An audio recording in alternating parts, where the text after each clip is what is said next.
그의 이름에 걸맞는 영광을 돌리라, 이런 제목으로 같이 은혜를 받겠습니다. 그의 이름에 걸맞는 영광을 돌리라. 저는 지난주와 금주에 우리 손영원 목사님의 책을 보면서 우리 손영원 목사님을 많이 묵상했습니다. 그런데 이런 생각이 들었어요. 이분과 함께 목회했으면 얼마나 행복했을까. 또 우리 손영원 목사님, 우리 주기철 목사님, 그리고 길선주 목사님, 우리 한경지 목사님, 이런 분들과 함께 신앙생활했던 성도들이 얼마나 행복했을까, 그런 생각을 가졌습니다. 우리 손영원 목사님은 어떻게 그렇게 여러분 생활할 수 있지요?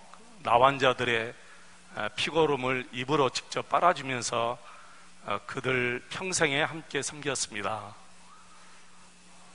두 아들을 죽인 그 공산당을 자기의 아들로 입양을 시켰어요. 그리고 그 아들을 공부시켰습니다. 두 아들 장례식 때 하나님 앞에 10가지 감사의 제목을 올려드렸습니다. 저는 어떻게 이렇게 살 수 있을까 생각하다가 우리 손영원 목사님이 쓰신 복음성가 중에 주님 고대가라는 찬송이 있는데 3절을 보면서 제가 답을 얻었어요. 3절을 보면 이런 가사가 있습니다. 먼 하늘 이상한 구름만 떠도 행여나 우리 주님 오시는가 해 머리 들고 멀리 멀리 바라보는 맘, 오 주여 언제나 오시렵니까? 우리 손영원 목사님은 매일매일 매 순간순간 언제나 우리 주님만 생각하고 사신 거예요. 얼마나 주님을 생각하시며 사셨으면 저 먼 하늘에 이상한 구름만 떠도 혹시 우리 주님 오시지 않을까, 그렇게 생각하고 살았다는 것입니다. 여러분, 이렇게 주님만 생각하며 주님만 바라보고 사셨기 때문에 그런 삶, 그런 생활이 나온 줄로 믿습니다. 이미 우리가 다윗을 공부했지만 다윗도 모든 삶을 속에서 우리 주님의 영광을 바라보고 살았죠. 우리 예수님을 바라보고 살았어요. 우리는 매일 다윗과 똑같이 하늘을 쳐다보며 하늘에 떠있는 태양과 그리고 밤에는 달과 별들을 봅니다. 그리고 사시사철 변하는 모든 자연 만물을 우리가 다 보고 삽니다. 꽃들을 봅니다. 그리고 나무들을 봅니다. 새싹들을 봅니다. 그러면서도 우리는 주님을 생각하지 못하고 살아요. 이것이 다윗과 우리의 차이예요. 다윗은 온 우주 만물 곳곳에서 하나님의 이름이 써 있는 것을 보았어요. 다윗이 정말 그랬을까요? 여러분 벌써 잊으셨습니까? 우리 시편 8편 말씀 이미 공부했습니다마는 8편 1절 말씀 한번 보실까요? 여호와 우리 주여, 주의 이름이 온 땅이 어찌 그리 아름다운지요, 주의 영광이 하늘을 덮었나이다. 9절에도 같은 말씀 있지요. 여호와 우리 주여, 주의 이름이 온 땅이 어찌 그리 아름다운지요. 여러분, 은혜가 충만하고 늘 예수님을 생각하고 사시는 분들은 정말 모든 것에서 우리 하나님의 영광을 보고 살 수가 있어요. 성령을 체험하고 은혜가 충만한 삶을 살면 여러분, 그때는 모든 것이 다 다르게 보일 수밖에 없습니다. 이것은 마치 암 환자가 죽을 자리에서 고침받고 새롭게 사는 것과 같습니다. 암 환자가 고침받았어요. 이전과 똑같은 삶을 살 수 있을까요? 아니요. 그렇게 살 수 없어요. 모든 것이 다 다르게 보일 수밖에 없는 거예요. 성령 충만하고 예수님과 함께 사는 사람들은 모든 것이 새롭게 보일 수밖에 없는 것입니다. 오늘 본문을 보시기 바랍니다. 다윗은 천둥 번개가 치고 홍수가 나는 것을 보면서 하나님을 찬양하고 있습니다. 29편은 다윗이 사울왕에게 쫓김을 받을 때 동굴 속에서 숨어 있다가 지은 시라고 학자들은 내다보고 있습니다. 아마 사울왕을 피해서 동굴 속에서 지내고 있는데 갑자기 천둥 번개가 치기 시작하면서 하늘에서 엄청난 폭우가 쏟아졌습니다. 여러분, 폭우는 언제나 천둥 번개를 동반합니다. 여러분, 천둥 번개가 치면 얼마나 무섭습니까? 벼락이 치면서 팍 화짝화짝하면서 또 아주 천둥 소리 쾅쾅 울리는 소리가 들면 여러분 얼마나 무섭습니까? 다윗이 본 이 천둥 번개의 벼락은 정말 무서웠습니다. 3절을 보시면 천둥 번개 소리가 요란하게 울리면서 5절 보시면 번개가 치면서 백항목이 완전히 꺾어지지요. 그리고 7절 보면 산불이 일어납니다. 천둥 소리에 산과 광야가 진동하면서 들짐승이 놀래가지고 낙태를 합니다. 그리고 산사태가 일어나서 산림이 맑게 씻겨 내려가 버렸습니다. 이런 엄청난 모습을 보면서 다윗은 여기서 무서워하는 것이 아니라 기가 막힌 고백을 합니다. 자연도 이렇게 엄청난데 이 자연을 지으시고 다스리시는 하나님은 도대체 얼마나 크신 분이냐라고 다윗이 얘기하는 거예요. 그래서 10절 말씀 보면 우리 하나님께서 이 자리에 왕으로 자정하셨다, 그렇게 고백합니다. 생각이 여기에 미치자 엄청난 강물 소리가 하나님의 목소리로 들리기 시작해요. 천둥 소리가 하나님의 음성으로 들립니다. 번개 소리도 역시 하나님의 음성으로 들립니다. 산불을 보아도 하나님의 목소리로 들리기 시작합니다. 모든 것이 다 다윗의 눈에는 하나님으로 보이는 거예요. 그리고 모든 소리가 하늘 위 저 하늘의 보좌 앞에서 울려 퍼지는 찬양 소리로 들리기 시작한 것이지요. 다윗은 이 천둥 소리를 천사들이 하늘에서 하나님 앞에 영광 영광 하며 외치는 소리로 들리는 것 같았습니다. 그래서 여러분 혹시 이 말씀을 유심히 보셨습니까? 3절부터 9절까지 보면 여호와의 소리라는 낱말이 7번이나 나옵니다. 우리 육안으로는 우리 주님을 볼 수 없고 하나님을 볼 수 없지만 다윗의 눈에는 정말 영적으로 하나님을 본 거예요. 10절 말씀 보시면 다윗이 동굴 속에 있다가 갑자기 밖에 나와서 비를 맞으며 손을 들고 하나님을 찬양하기 시작하는데 여호와께서 홍수 때에 자정하셨다, 이 자리에 오셨다고 말해요. 왕으로 오셨다는 거예요. 여호와께서 영원하도록 왕으로 자정하시도다. 여호와께서 자기 백성에게 힘을 주시며 여호와께서 자기 백성에게 평강의 복을 주시리로다. 그리고 다시 모든 백성들에게 특별히 능력이 있다고 생각하는 권세자들에게 이렇게 외칩니다. 우리 1절 2절 같이 한번 읽어보실까요? 1절 2절 같이 읽겠습니다. 너희 권능 있는 자들아, 영광과 능력을 여호와께 돌리고 돌릴지어다. 여호와께 그의 이름에 합당한 영광을 돌리며 거룩한 옷을 입고 여호와께 예배할지어다. 여기서 왜 다윗이 권능 있는 자들아 이렇게 말했겠습니까, 여러분? 그들의 권능이라는 것이 이런 엄청난 하나님의 능력에 비하면 아무것도 아니라는 것을 얘기하는 거예요. 여러분, 실제로 그렇지 않습니까? 많은 사람들이 가지고 있는 그 권세가 하나님 앞에서 뭐가 그렇게 대단하겠습니까? 그들이 가지고 있는 명예가 하나님 앞에 뭐가 그렇게 높겠습니까? 그들이 가지고 있는 재물이 하나님 앞에 얼마나 되겠습니까? 제가 볼 때는 흙 한 줌 아니면 지푸라기에 불과하지 않겠습니까? 그런데 사람들은 이런 것들을 가지려고 혈안이 되어 있어요. 심지어는 온갖 중상모략을 하면서 이웃을 해치면서 가지려고 합니다. 그러나 정말 다윗처럼 살아계신 하나님을 체험하면 세상에 가지고 있는 모든 것이 지푸라기에 불과하다는 것을 깨닫게 돼요. 아하, 이 모든 것은 한 줌의 흙에 불과하다라는 것을 깨닫게 되는 거예요. 그래서 하나님께만 영광을 돌리자는 거예요. 하나님께만 영광을 돌리자. 사람이 영광 받을 수 있는 길이 없다는 거예요. 그런데 여러분, 그 앞에 아주 귀한 말씀 있죠. 그 이름에 합당한 영광을 돌리자, 그렇게 말이 나와요. 근황 영광을 돌리자 이게 아니고 그 이름에 합당한 영광을 돌리자. 이 말씀은 하나님의 이름에 걸맞는 영광을 돌리자, 그런 말씀이죠. 우리 하나님은 그분의 이름에 걸맞는 영광을 우리 인간들에게 받아야 합당하신 분인 줄로 믿습니다. 여러분은 사람들에게 대접을 받아보신 적이 있습니까? 다 받아보셨죠? 살아오시면서 여러 사람들에게 대접을 받고 사신 줄로 압니다. 대접을 받고 난 다음에 기쁘십니까? 아니면 서운하십니까? 늘 기쁘시지요. 왜 그러냐 하면은 우리는 높은 분이 아니기 때문에 그래요.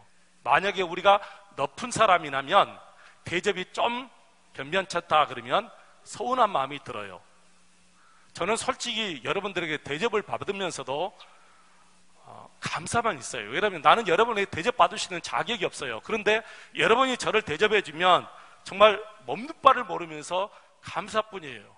근데요, 높은 자리에 있는 사람들은 누구에게 대접을 받고 서운할 때가 참 많답니다.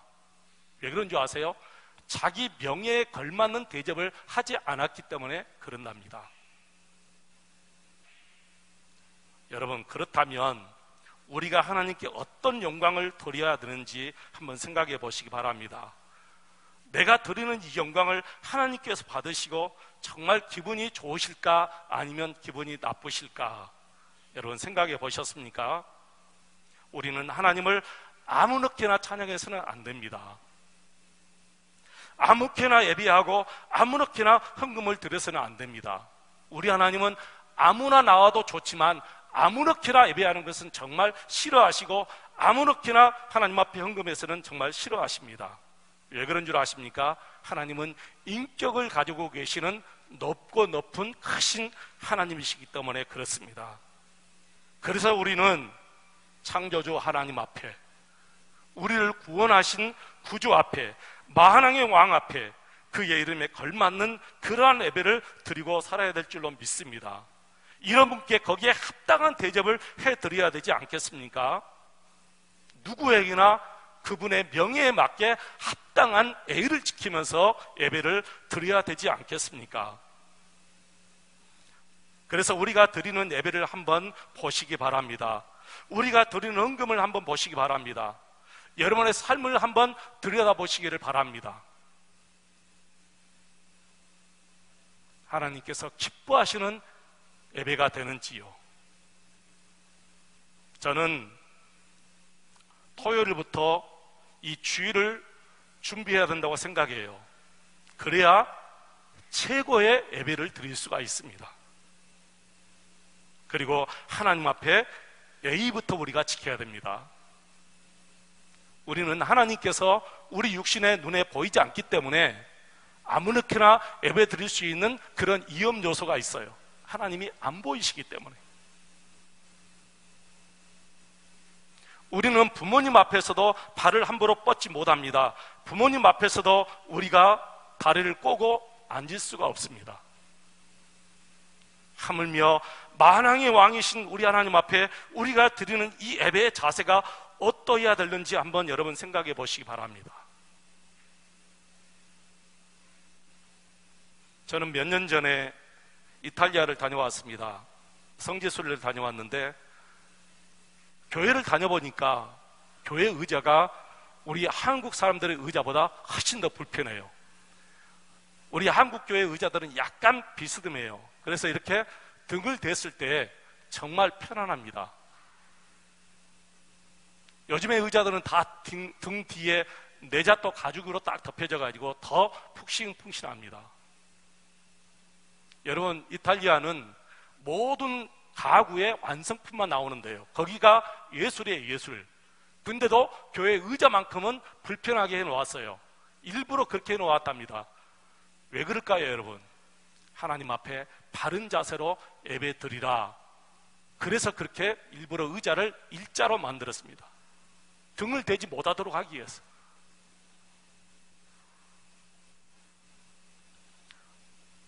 저는 예배 시간 우리가 함께 예배할 때 하나님 앞에 가장 기본적으로 예의를 먼저 지켜야 한다, 그렇게 생각하면서 예배 시간에 늦으면 안 된다고 생각합니다.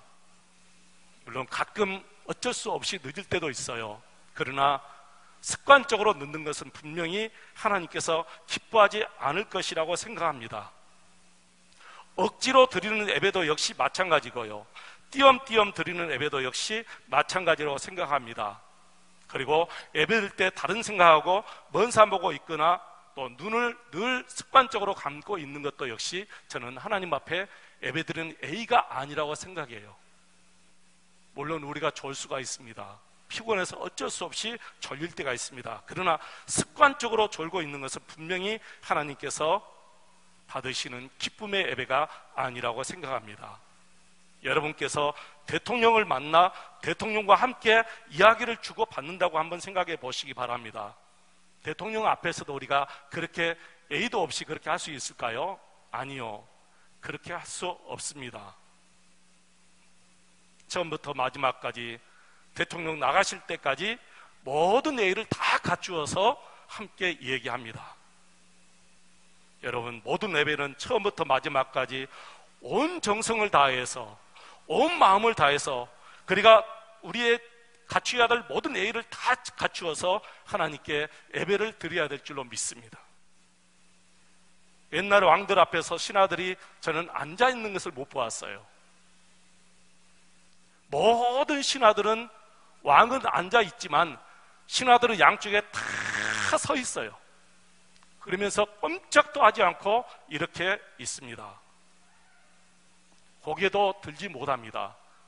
왜 그럴까요? 왕이기 때문에 그렇습니다. 그런데 한 나라의 왕도 아니고 대통령도 아니고 온 우주의 창조주이시고 만물의 창조주이시고 그리고 만왕의 왕 되신 하나님 앞에서 우리가 어떤 모습으로 예배를 드려야 정말 하나님 앞에 기쁨이 되는 예배인지요. 우리가 예배하는 분은 일개의 왕도 아니고 한 나라의 대통령도 아닙니다. 만왕의 왕이신 하나님이십니다. 그래서 그분의 이름에 걸맞는 예배를 우리가 드려야 될 줄로 믿습니다. 또한 헌금을 드릴 때 역시 마찬가지입니다. 하나님 앞에서 헌금을 드리셔야 됩니다. 사람에게서 창피해서 하지 못할 일을 하나님 앞에서는 하지 않는지 우리 자신을 여러분 살펴보아야 됩니다. 왜 그렇습니까? 헌금은 인격자이신 우리 하나님께 드리는 것입니다. 한시도 잊어서는 안 될 것입니다. 저는 예전에 헌금을 사람 눈치 보고 한 적이 있습니다. 그때는 제가 하나님을 의식하지 못하고 살 때였어요. 너무 창피해서 사람 눈치 보고 슬쩍 집어넣었습니다. 집에 돌아와서 잊어버렸어요. 한참 뒤에 깨달았습니다. 사람 앞에도 이렇게 부끄러울 일을 내가 하나님 앞에 아무렇지도 않게 너무나 태연하게 했구나. 그것 때문에 한참 회개하고 울었습니다. 사람에게도 부끄러운 짓을 하나님 앞에서 그렇게 태연하게 했던 내 자신의 내 모습을 보니까 너무너무 부끄럽잖아요. 여러분, 우리 하나님은 내 눈에 보일 수 없지만은 하나님은 지금 내 앞에 계십니다. 인격자로 계십니다. 하나님의 인격이 무시당하고 하나님 인격이 모욕당하면 정말 하나님이 힘들어하실 것 같습니다. 우리 모두는 다 인격을 가지고 있는 사람들입니다. 그래서 자신의 인격이 무시당하면 굉장히 화가 납니다. 근데요, 사람의 명예가 크면 클수록 인격을 무시당하면 더 힘들어진답니다. 내가 무시당하는 것하고 대통령이 어디 가서 무시당하는 것은 엄청나게 차이가 있습니다. 명예가 다르기 때문에 그렇습니다. 여러분, 시장하고 대통령이 격이 다르지요. 만약에 우리 교회를 시장이 오셨다면, 시장이 와서 어느 날 점심을 든다면 아마 음식이 달라질 거예요. 양이 달라질 거예요.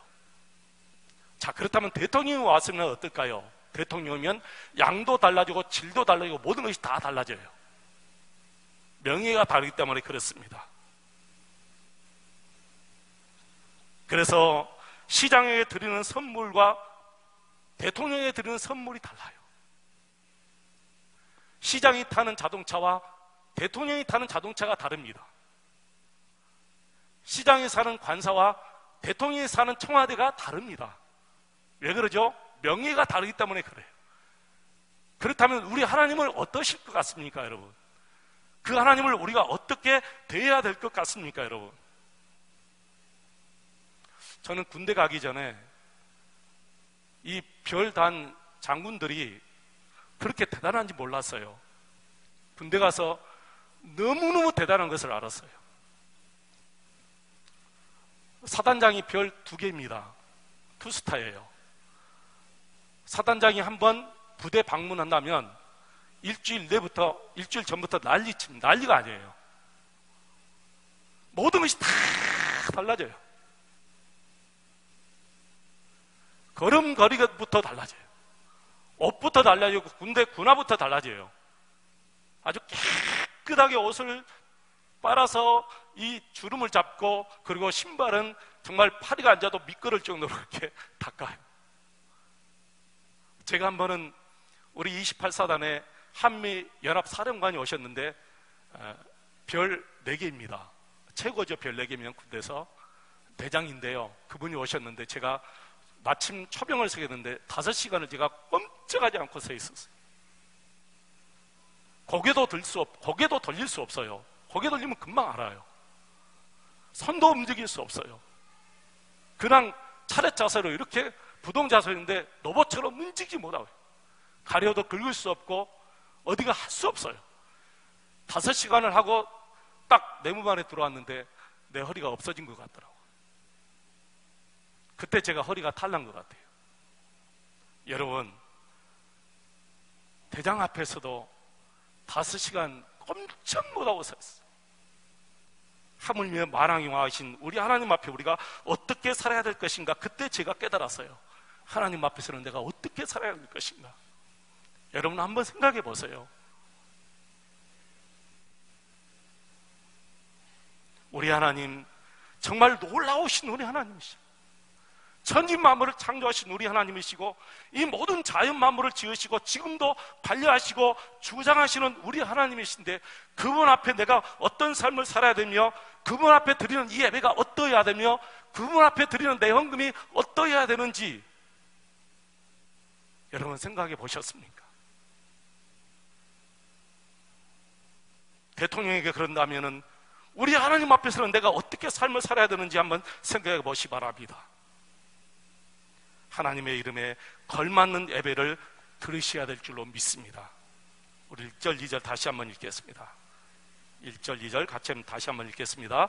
너희 권능 있는 자들아, 영광과 능력을 여호와께 돌리고 돌릴지어다. 여호와께 그의 이름에 합당한 영광을 돌리며 거룩한 옷을 입고 여호와께 예배할지어다. 아멘.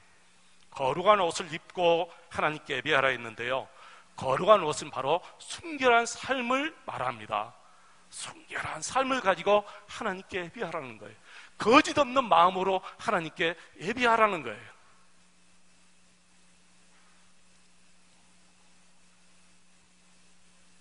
지금도 우리의 생각과 우리의 모든 것을 다 아시고 우리와 함께 하시는 우리 하나님 앞에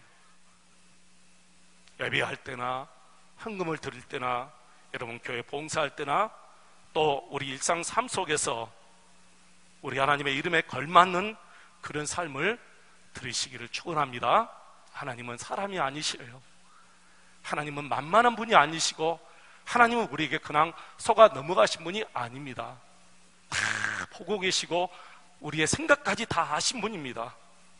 그런 인격적인 하나님 앞에 우리가 정말 최선을 다해서 예배를 드리고 최상의 예배를 하나님께 드려야 될 줄로 믿습니다.